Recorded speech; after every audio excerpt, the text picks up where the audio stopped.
So today I'm going to be showing you how to sew a straight line, not one of those. What we're learning today is how to sew a straight line. So guess what we're going to do? We're going to use a straight edge, so that way we can make a straight line.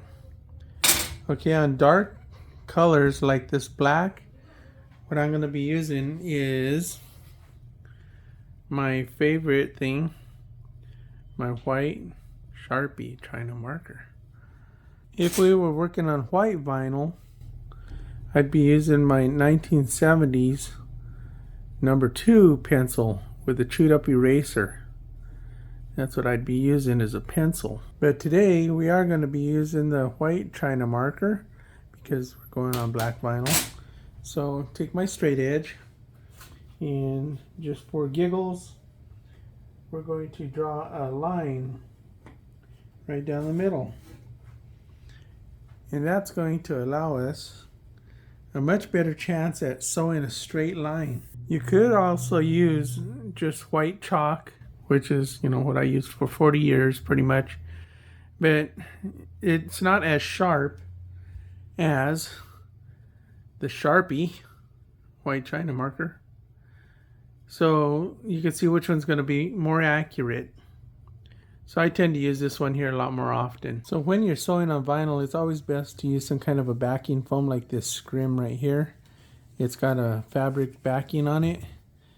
And what I do is I'll take some of my contact adhesive and we will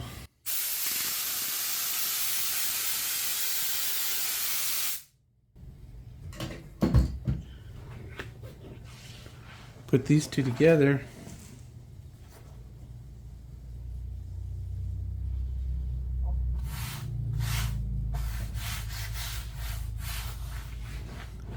Okay, now let's go take this over to the sewing machine.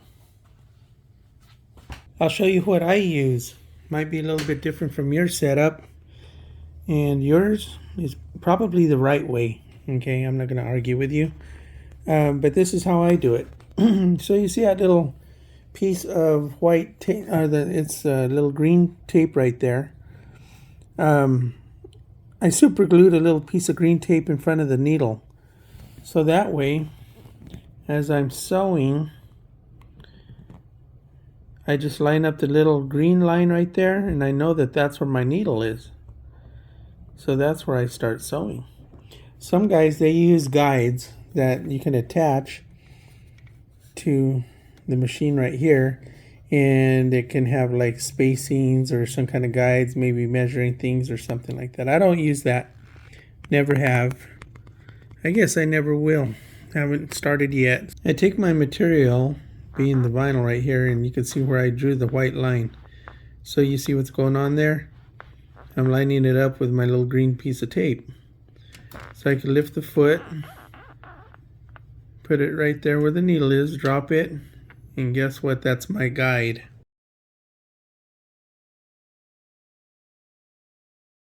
When you're sewing your straight line, just think of it as driving your car. You're driving down the road, and if you turn the steering wheel a little bit to the left, the car's going to move to the left. You move the steering wheel to the right, the car's going to steer to the right. You know that, right? Okay, so this is a lot the same. So when you're guiding the material through the machine using your white line there as a guide, okay, you're going to be steering it just like a car. You're going to be going left, you're going to be going right. The pivot point is going to be the needle. So you're steering out here, but you can see how it pivots around the needle. That's what we're looking for. So if you're a Second Amendment shooter, it's also a lot like looking down the barrel of your rifle and lining it up. So really what I do is I take my eye and I'm back here. I'm sighting down that line to the needle. And then you just kind of go for it.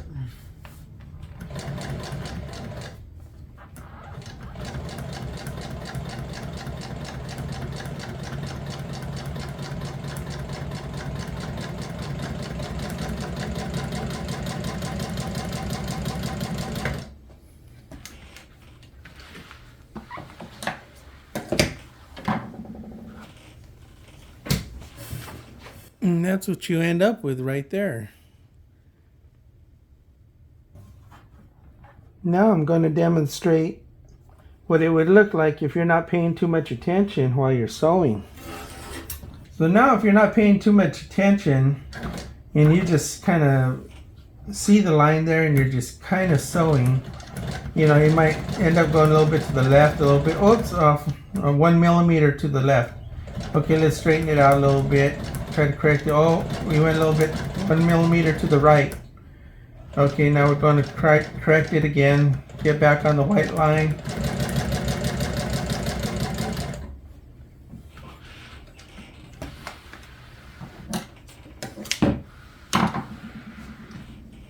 Do you see what I see? Okay, so we went off 1 millimeter to the left, 1 millimeter to the right. And you can see the difference that just 1 millimeter makes. Okay, if you go off just a little bit. Now we're just gonna do a freehand. So a freehand is just eyeballing it, which I've seen a lot of guys do. They think they're so good that they could just eyeball a pleat. Okay, so this is eyeballing a pleat, and then oh, you're not paying that much attention. Okay, well.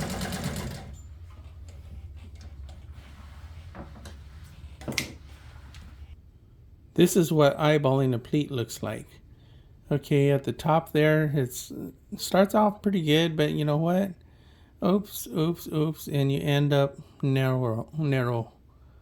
Okay, so that's eyeballing a pleat. I've actually seen cars done like that, believe it or not. You know who you are. So now we're gonna go from good to worse to even worse to even worse.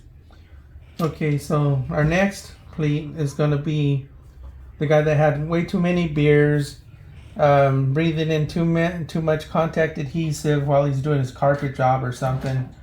So it's the end of the day and they're celebrating they got too much beer, and this guy's just like trying to sew, right?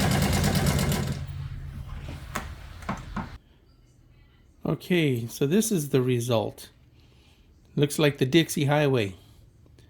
So anyway, too many beers at the end of the day. I know you guys are laughing because you know who you are, right? Okay, so now let's do something that's a little bit more quality. So the first one that I sewed was, you know, the one that we're really judging the rest of them by. I'm going to use the width of my foot as a guide to put a parallel pleat. So you can see the left side of the foot right here. I'm going to be using that as a guide along this thread. And we're going to do a parallel pleat right next to it.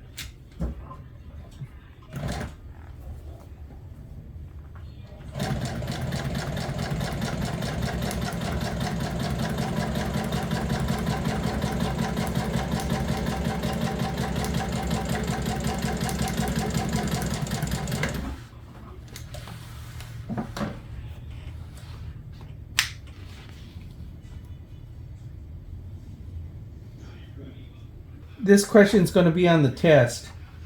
Alright, so when you start your pleat, what you're going to do is you are going to steer the material. Is that right? So you're going to either go left, you're going to go right, you're going to go left, or you're going to go straight. Which is it going to be? You can see what happens here. When you're sewing like you're supposed to, and then, oops. So let me know in the comments how you sew your pleats. Right or wrong, blah, blah, blah. So like I was saying,